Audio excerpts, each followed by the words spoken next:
કે investigative journalism કોને કહેવાય, એ જે અત્યારના જે જર્નાલિસ્ટ છે એને એની પાસેથી શીખવા જેવું છે. કારણ કે એમના ઢગલા બંધ ઇન્વેસ્ટિગેટિવ જે રિપોર્ટ્સ છે એ એમના અખબારોમાં આપી રહ્યા છે, એના પોતાના વિડીયો દ્વારા પણ રજૂ કરી રહ્યા છે.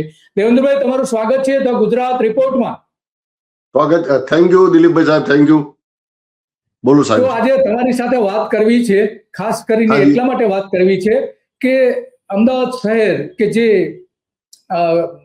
બજેટ રજૂ કર્યું છે 17,000 કરોડની આસપાસનું, તો એ જે આમ તો અધિકારી બજેટ છે, હવે એમાં ભારતીય જનતા પાર્ટીના જે એંગલથી પણ એમાં બજેટ રજૂ કરવામાં આવશે, એટલે કે રાજકીય દરેક પક્ષ કરતા આવ્યા છે એમ ભાજપ પણ કરવાનું છે, અને કેટલીક એની જે લોભાવણી જાહેરાતો પણ કરે.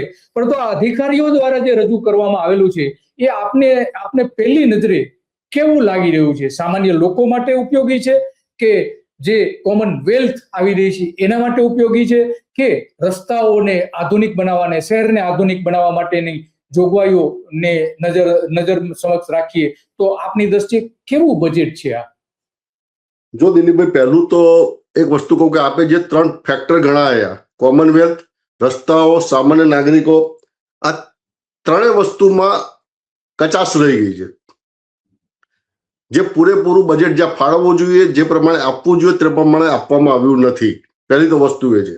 બીજું, જે કમિશનર તરફથી જે ડ્રાફ્ટ બજેટ રજૂ કરવામાં આવ્યું છે તે ગઈ વખતના 14,000 કરોડમાં લગભગ 22% જેટલો ઉમેરો વધારો કરીને સીધું 17,000 કરોડનું બજેટ આપવામાં આવ્યું છે, જે હાલની પરિસ્થિતિમાં કોર્પોરેશનની નાણાકીય સ્થિતિને જોતા ટોટલી અવાસ્તવિક છે.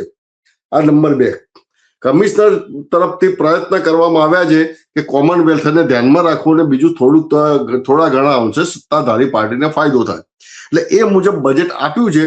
પરંતુ 2-3 ફેક્ટર છે કે જેની પ્રશંસા થઈ શકે, કે જેમ કે આપણે બોપલથી ઇસ્કોનનો એલિવેટેડ ફ્લાયઓવર અને નહેરુનગરથી શિવરંજનીનો એલિવેટેડ ફ્લાયઓવર, આ 2 વસ્તુ એક સારી બજેટમાં મૂકવામાં આવી છે જેની ખરેખર પ્રશંસા થઈ શકે. આ ઉપરાંત મણિનગર રેલવે ફાટક દક્ષિણીનો, પુનિતનગર ફાટક અને વિંજોલ ફાટક, આ 3 પર પણ રેલવે ફ્લાયઓવર બનાવવાના છે. જો કે એમાં એક વસ્તુ તો આપને સ્પષ્ટ કરી દઉં કે આમાં કોર્પોરેશનની તિજોરીમાંથી 1 પણ રૂપિયો ખર્ચ થશે નહીં. 50% રેલવે આવશે અને રેલવે ડિપાર્ટમેન્ટ ભોગવશે, અને 50% ખર્ચ જે ગુજરાત અર્બન ડેવલપમેન્ટ કોર્પોરેશન આપશે. પરંતુ આ 3 વસ્તુ, આ 3 બ્રિજ અને વત્તા 2 જે મેં આગળ કહ્યા એલિવેટેડ બ્રિજ, એ ખરેખર સારી જોગવાઈ છે બજેટમાં, કે જેનાથી ટ્રાફિકની સમસ્યા હળવી થશે, સાથે સાથે વાહન ચાલકોને ખૂબ જ સરળતા રહેશે. જી બરાબર છે. હા, તો આ તમે એલિવેટેડ બ્રિજની જે વાત કરી, લગભગ 4 કિલોમીટર જેટલો લાંબો થશે, અને એની પાછળ જે કુલ ખર્ચ કેટલું થવાનું છે? 1,000 કરોડની આસપાસ હશે. એટલા થવાના સાહેબ, પરંતુ એમાં એટલો ખર્ચ થશે, પરંતુ એમાં એક વસ્તુ હજી કન્ફર્મ નથી થતી, કે કારણ કે રોડની પહોળાઈ એટલી બધી છે નહીં કે જેથી એલિવેટેડ સ્પ્લિટ કોરિડોર તૈયાર થઈ શકે. અને બીજું નીચેથી BRTS ની બસો પસાર થાય છે, તેનો કોરિડોર છે. એટલે આ બધું એનું જે ફિઝિબિલિટી, હજી 6 મહિનાથી પ્રયત્ન થઈ રહ્યા છે, પરંતુ હજી ફિઝિબિલિટી બેસતી નથી. એટલે ક્યારે એનું અમલીકરણ થશે તે કહેવું મુશ્કેલ છે. હાલ પૂરતું બજેટમાં જાહેરાત કરી છે, એટલે આપણે માની શકીએ કે ભાઈ સારું કામ કર્યું છે. બરાબર છે. બજેટમાં જાહેરાત થઈ છે એટલે તો આપણે માનવું જ પડે, કારણ કે અધિકારી પોતે એ રજૂ કરી રહ્યા છે. કારણ કે આવક મેળવવા માટે તો અધિકારીની જ એટલી જવાબદારી બનશે, અને ખર્ચ કરવામાં જે આવશે એ પણ એની જ અધિકારીની જવાબદારી. પણ દેવેન્દ્રભાઈ, આમાં જે સામાન્ય લોકો સાથે, કેટલાક લોકો સાથે વાત કરી આ એલિવેટેડ બ્રિજની, ઇસ્કોન અને આગળ બોપલથી લઈને છે કઈ સુધી, તો એ જે આખો રૂટ છે એ મેટ્રોથી વંચિત રહી ગયો છે.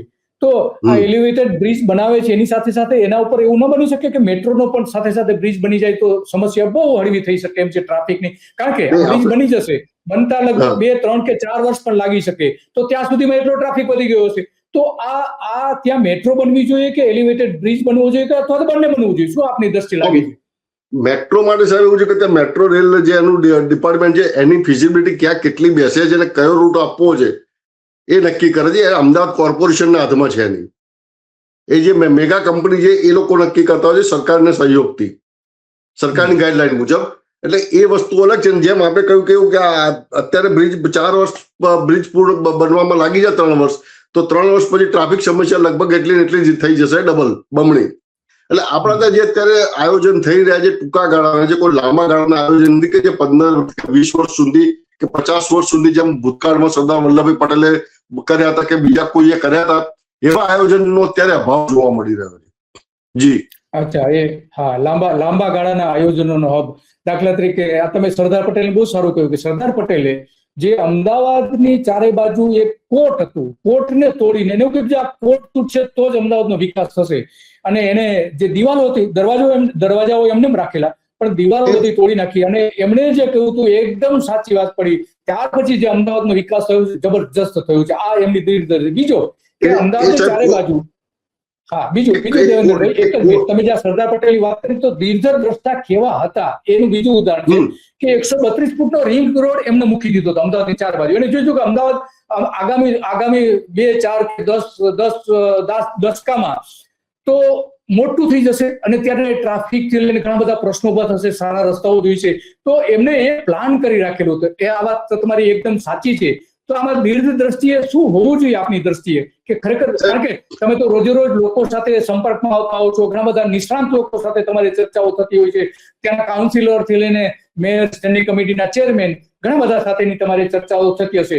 તો હવે લાંબા ગાળાના વિકાસ માટે અમદાવાદ માટે શું હોવું જોઈએ અને આ બજેટમાં ખરેખર? જો સાહેબ, ખરેખર તો લાંબા ગાળાનો આપણે વિચાર કરીએ તો મારું માનવું એવું છે કે અમદાવાદ શહેરમાં 1 વર્ષ માટે નવા પ્રોજેક્ટ પર કામ કરવાના બિલકુલ બંધ કરવા જોઈએ. તેની જગ્યાએ રિહેબિલિટેશન અને રિસર્ફેસિંગના કામ 1 વર્ષમાં પૂર્ણ કરવા જોઈએ. હવે હું આપને એ રીતે સમજાવું છું કે રિહેબિલિટેશનના બધા શું કામ છે. કે સપોઝ આપણે અત્યારે રીડેવલપમેન્ટની યોજનાઓ ભરપૂર ચાલી રહી છે. એટલે અત્યારે જે એક બિલ્ડિંગમાં 30 લોકો રહે છે એના મુજબની પાઇપલાઇનો આજથી 20 વર્ષ, 30 વર્ષ કે 50 વર્ષ પહેલા નખાઈ હશે. હવે એ જ બિલ્ડિંગ જે 5 માળનું જે 12 માળનું થઈ જશે, 30 ના 60 થશે. આવા 10 ટાવર હશે તો 600 થશે.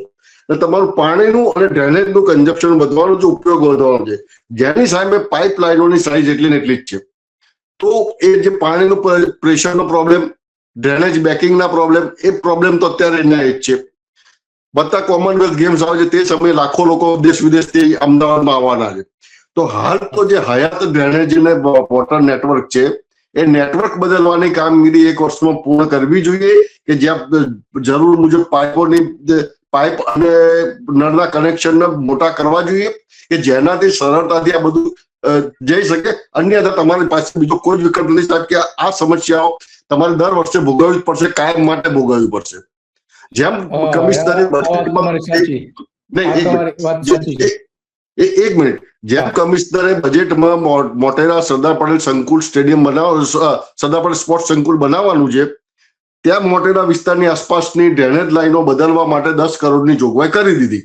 એ કેમ કે ત્યાં સ્પોર્ટ્સ સંકુલ બનાવવાનું છે, એટલે કે જેથી મોટી પાઇપલાઇનો થાય તો ભવિષ્યમાં પ્રોબ્લેમ ના આવે.